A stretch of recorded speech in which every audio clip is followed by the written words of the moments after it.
جب شاعر دین کا، شاعر اسلام کا مذاق اڑایا جا رہا ہو تو ایک داعی دین وہ تحمل کا مظاہرہ کرے یا جواب دے یا نرمی درگزر کی بات کرے؟ ایک داعی دین حتی الامکان قانون کو ہاتھ میں نہ لے، ٹھیک ہے، لیکن اسے پکڑ کر قانون کے حوالے کرے، اور جو قانون نافذ کرنے والے ہیں وہ ان پر اللہ کے قانون کو نافذ کریں۔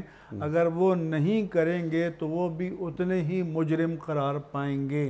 اللہ اکبر۔ اور ہمارے معاشرے کو ہم سب کو مل کر ان چیزوں کی مزاحمت کرنی چاہیے، کیونکہ جدید دنیا بھی تسلیم کرتی ہے کہ سوشل ریزسٹنس یعنی جو معاشرے کی برائیوں کے خلاف اجتماعی قوت مدافعات ہے، اگر وہ میدان عمل میں آ جائے تو پھر برائیوں کا راستہ روکنا آسان ہو جائے گا۔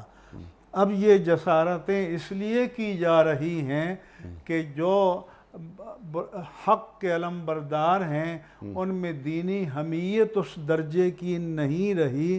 اگر یہ بھی نکل کر میدان میں آئیں تو پھر مجھے یقین ہے کہ پھر اس ملک میں کسی کو یہ ہمت نہیں ہوگی کہ اللہ تعالیٰ کی دین کی برسر عام توہین کرے۔ اللہ اکبر۔